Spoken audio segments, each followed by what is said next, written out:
Hey everybody, Nick here, and today I got a review for you of this very big, very interesting little knife right here. This right here is the Kizer Megatherium. And this is a design by Elijah Isham, who is a he's been around for a while, but he's really an up-and-coming designer in that, well, pretty much everybody's making something with him at the moment, and this is what Kizer's making with him at the moment. At least one of the things. First off, though, I want to thank Kizer Knives for actually sending this guy along. They've reached out to me in the past and asked me if I wanted some gear to review. Told them, sure, but I'm going to be reviewing with the good, the great, the bad, and the ugly. Could be a gem, could be junk. You got to be okay with that? They said sure, but nonetheless, they keep sending stuff, even though I keep not giving necessarily universally good reviews. So, hey, go figure, right?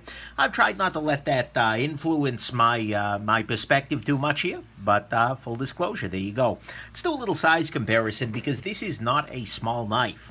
Right here is your Spyderco Delica, so immediately, for whatever reason, this knife looks a lot smaller in images than it actually is. Here is your Ontario Rat number 2 and your Rat number 1. So again, you can see the perspective there, the heck is standard US quarter. And yeah, this is a big freaking knife. And so there you go, and I think actually that's it. So we can go on ahead and jump into the good, the great, the bad, and the ugly of your Kizer Megatherium here. So on the good side, first off, ergonomically speaking, this is a pretty solid knife, even though I think it's a little bit bigger than my hands want it to be. And the reason I say it's solid ergonomically is that you get both a grip down here that's actually well contoured, because this little area means this isn't coming out of your hand, and so it works well, and your thumb can kind of land up here, or you can choke up and do a finger choil grip. This would absolutely be more comfortable if I had a longer first knuckle here, if I had bigger hands, but even as it is, it actually works out pretty well. This is a solid knife, ergonomically speaking, and so that's kind of cool. You get the two grips, and I suppose you could probably go all reverse grippy with it if you wanted to, but why would you want to? So anyways, that's nice. Next thing, the action on this guy is pretty good. It has a flipper on the back here, and it deploys reliably with the flipper. Kizer always has a little bit of variability on the detent. This one's A-okay. Kevin Cleary got one that was a little softer than I think he wanted, but still. But the detent on this one works fine. It fires nicely, and you can also use a middle finger flick, there we go, to pop this guy open, and that works without a whole lot of problems. And then on the closed side, it's very smooth. There's no real complaints. So the action on this knife is A-okay. I also gotta say, I like the carbon fiber on this. There are two versions of this. There's one that I believe is all titanium with some blackwashing, and then there's this guy with the carbon fiber.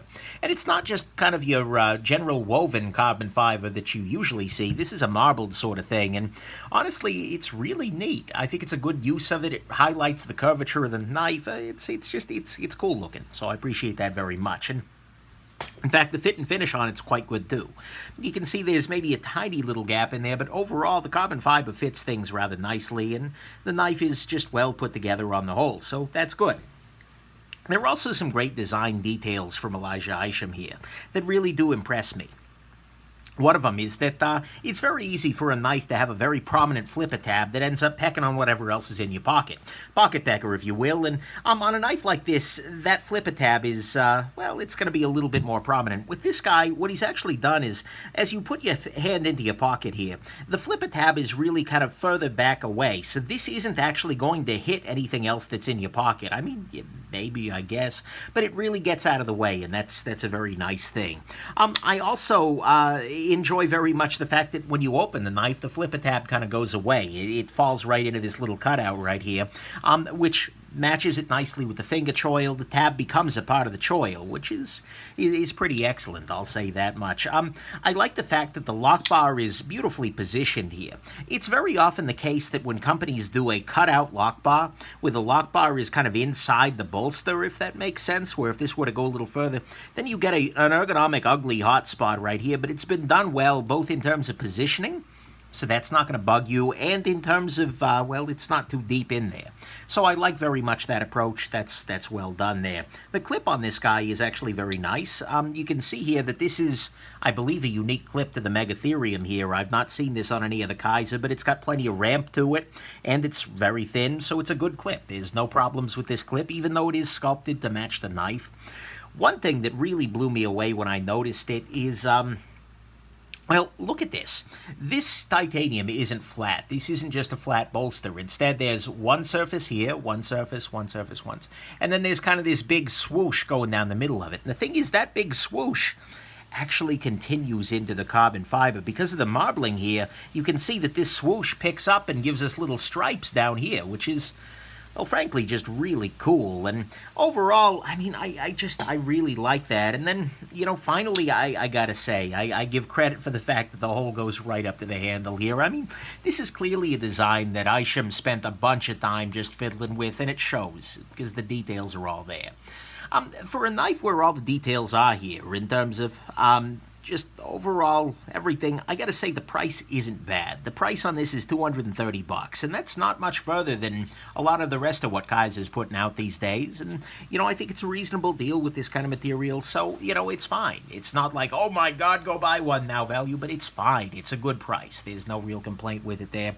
And finally, on the good side, I gotta say, it's different. It's weird, frankly. This is so unusual compared to what else is out in the knife world. Everything that the Elijah Isham is doing, it kind of is, but this one is kind of out there because it's, you know, with this big tall blade here which folds back into the head. It's got like a folding santoku thing going on. It's a crazy freaking knife. I like it. It's weird, it's unusual, it's different than so much of what else is going on out there. I mean, the world is full of this. There's no, this is just a nice refreshment. Yeah, that doesn't even make sense. But it is a refreshing refreshment. They can rest assured there. So, yeah, there you go. That's what I like about this knife. That's the good, is that it's different. It's not so complex, but it is different and unusual. The price is fine. The details are good. The finishing is great. The carbon fiber is good to go. Great action overall. And it's really nice in the hand overall, even with my smaller hands. So let's talk about what's great here. So, the great thing to me about this knife is actually the blade and the fact that, well, to paraphrase the Forged in Fire, it will cut. Because initially, when I first took it out of the box, I thought to myself, oh god, because you look at the blade stock and it's really, really thick. I mean, compared to your Spyderco Delica, this is very, very thick in the blade stock. That's big. And so I was a little worried, but then I actually looked down at the way that the knife is ground, and I realized that behind the edge, this guy is actually reasonably thin. And that's because this blade is so damn tall, and the grind is either very flat or borderline even a little bit hollow. Whatever it is, though, what they've created here is something that is actually a good knife for cutting things, kind of a folding santoku. Sure, the thickness of the stock is going to be maybe a little problematic if you're cutting into something that's very stiff and firm, where you want something where there's very little blade to wedge things apart, but for most everyday tasks, this is a good cutting tool. I can't really argue. And for food prep particularly, although, you know, it's a little weird to use it for food prep, but you've got both a controlled grip, and if you hold it like this, by and large, your knuckles are actually kind of above the blade. You know, with a lot of knives, your knuckles are going to be down here and the blade is up here, whereas for this guy, your knuckles and blade are kind of in line. That's a nice little detail. And so, for me, actually, that was the biggest surprise with this knife. I thought it was just here to kind of look pretty and that it would be a folding freaking pry bar, hatchet sort of an affair, but it actually cuts. And so, for me, that's great. Oh, and the steel is S35VN, which is solid, too, and helps this guy to cut. So, yeah. That's what's great to me, is the fact that this knife absolutely will cut. Let's talk about what's bad. Okay. So on the bad side, first off, the knife is huge, and not just like in the sideways sense, but also just in the blade. I mean, if we look at the blade here, if we measure this, we're coming in at like 3.7 inches of blade in and of itself, just the sharpened portion. And if you go to the edge, you're very solidly at like 3.75. So this is a big blade, and it's going to be illegal in a lot of places because it's so big. That really caught me off guard there. The other thing, though, is that this is a wide blade, and that's what makes it cut, but in the pocket, that's not super desirable. You know, if we overlay a Spyderco Delica, which is a very easy-to-carry knife, on top of this guy, you can see there's a lot more bulk to your Megatherium here. And so this is wide in the pocket. It really occupies that. I mean, the clip is well designed, so it kind of disappears in the corner there, but still, It's a pretty wide knife, and so you got to keep that in mind. Weight-wise, it's also pretty heavy. I mean, you've got a big, thick blade with big handles, titanium, so you're coming in at like 5.5 ounces. It's a little up there. So again, in terms of carry, this is not something that's going to just disappear in your pocket. It's not the end of any worlds, though. So there you go. And then finally, you know, I don't know, this little thing right here.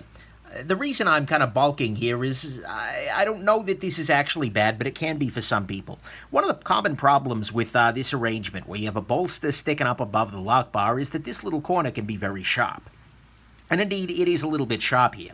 So if you just run your finger along it, it's a problem. But the thing is, I was talking to the designer the other night on Instagram, just curious, and I didn't even mention it, but he brought that issue up, and he said there's a reason that he put it between the second and third, the first and second finger in most people's grip. That way it won't actually hurt your hand as you do that. And indeed, for my hands, it is right there in the middle there. So it's a problem, but it's been very effectively mitigated. So, I mean, that's what I got in terms of your bad here. That's really it, is that this carbon fiber can bite you a little bit, but it doesn't generally as you're using it. And then the knife is big and wide and a little bit heavy, but that's kind of inherent to the knife. There's not much wrong with this knife here. On the ugly front, the only issue is that Kizer's warranty is still voided by disassembly. Not a big fan of that, never will be, and I hope that they make that officially a change one of these days here soon. But overall, there's not that much wrong with this guy. So let's go into the final conclusion here. Look, final conclusion, in a lot of ways, this knife caught me off guard. You know, when I first saw pictures of it, I was, you know, kind of like, okay, sure, they're going to make like these big beastly, you know, hatchet sort of thing with a funky design. Everyone's going to be like, oh, wow, look at that. And it's going to be a piece of crap no one's actually able to use. Then they sent me one, and it was like, oh, wait a second. The more I carried it, the more I liked it. More specifically, the more I cut with it, the more I like it. Because this knife is, you know, 90% more interesting because it can do that. Because it's a great freaking cutting machine to me. And so, at some level, after actually having carried it, after having evaluated it, spent some real time with it, my opinion really changed. I now believe that this is a great freaking knife, 100%. Because it is a great design. It's it's well thought out. It's good in that way. It's good in the hands, and it's good for actually cutting things and food prep and whatnot. Aside from being really freaking huge and wide in the pocket, there's really not that much wrong with it. And honestly, that issue can change, because I talked to the designer, and there is a smaller version of this guy in the works. And I think that's super exciting, because this knife at a 3.5, maybe 3.25 or a 3-inch blade, I think could make a really interesting little everyday carry sort of folder, especially if it's done with the same care. I mean, heck, they could make a whole series of the theriums. Have the Megatherium at this size, the Kilotherium, the Therium, the Centatherium, the Millitherium, heck, the Femtotherium could be a great keychain knife. Something like that. But look, I'm really excited about the prospect of a smaller version of this knife, because I think it could be something really great, presuming they also scale down the blade stock a little bit to make it, you know, make a little more sense. But look, that's all mega theoretical at this point. The reason that this knife, I'm not coming out and calling it, you know, shining freaking gem, is still honestly because of that size. For me, for my hands, this is just a little bit too big. But that said, this knife dialed back slightly could be just, oh my god, yes, I want one good. And if you don't mind big as it is, I think you're going to love this guy, both in Megatherium and in Mega Practicum. Anyways, I hope this has been interesting. If you're interested in this guy, check it out. I think there's a lot of good here. And have yourselves an absolutely wonderful rest of your day. Bye now.